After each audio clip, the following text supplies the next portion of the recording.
박근혜 대통령의 담화에 맞춰서 정부가 2015 세법 개정안을 발표했습니다. 경제 활력에 중점을 뒀다는데 내용을 보면 이번에도 대기업 편들기에 집중하는 모습입니다. 대기업 법인세 정상화는 고사하고 비과세 감면 축소 방안도 없습니다. 노동자들에게만 일방적인 양보와 타협을 요구하고 있는데 장부경 PD가 세법 개정안을 정리해봤습니다. 정부가 어제 발표한 2015 세법 개정안을 중요한 사항을 중심으로 살펴보겠습니다. 먼저 경제 활력 강화 방안입니다. 청년 고용 증대 세제가 처음으로 도입됐습니다.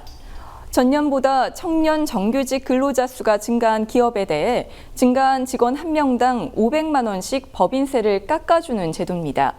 또한 체크카드와 현금 영수증의 소득 공제율을 확대해 내수 소비를 확대시키는 방안을 내놨습니다. 카메라, 시계, 가방 등 개별 소비세 부과 기준액 역시 현행 200만 원에서 500만 원으로 높였습니다.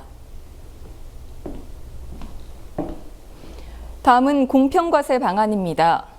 업무용 승용차에 대해 법인세, 소득세 부과를 강화했습니다. 이번에도 종교인 소득에 대한 세금 부과가 포함됐습니다.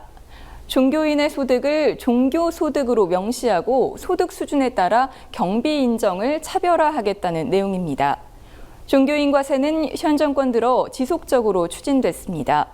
2013년 9월 종교인 소득을 소득세로 보고 원천 징수하는 내용의 소득세법을 국회에 냈지만 일부 개신교 단체의 반대로 무산됐습니다. 그리고 지난해 2월 강제로 내야 하는 원천 징수 대신 종교인들이 자진 신고할 수 있도록 하는 소득세법 개정안을 국회에 제출했지만 국회 문턱을 결국 넘지 못했습니다. 다음은 민생안정 방안입니다. 임대사업자에 대한 소득세, 법인세 감면을 확대했습니다. 또한 중소기업 비정규직을 정규직으로 전환 시 세액공제 방안이 포함됐습니다. 그리고 개인종합자산관리 계좌 ISA를 도입했습니다. 이 ISA에 대해 자세히 살펴보겠습니다. ISA는 가입자가 예금, 적금, 펀드, 파생결합 상품 등 다양한 금융 상품을 넣어 원하는 대로 포트폴리오를 구성해 통합 관리하는 계좌입니다. 다양한 상품을 자유롭게 넣거나 뺄 수 있다는 것이 가장 큰 장점입니다. 기존의 재형저축과 달리 가입 조건이 대폭 완화돼 일정 조건을 만족하면 누구나 가입이 가능합니다. 그러나 3년에서 5년간 의무적으로 가입해야 하고 중간에 출금이 불가능하다는 단점이 있습니다.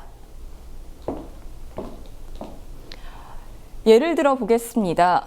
두 개의 금융상품의 투자에 각각 400만 원의 이익과 100만 원의 손실이 발생했다면 기존에는 이 400만 원에 대한 세금을 내야 합니다.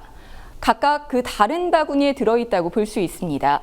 하지만 ISA가 도입되면 이 두 상품이 모두 한 바구니에 담긴 것과 같아 100만 원의 손실을 뺀 이 300만 원에 대한 세금을 내면 됩니다.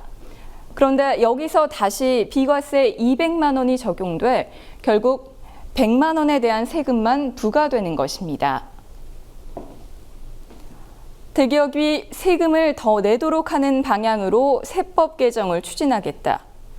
지난달 국회 추경심의 과정에서 최경환 부총리가 한 말입니다.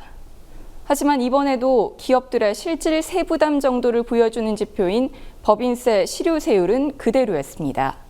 국민TV 뉴스 장부경입니다.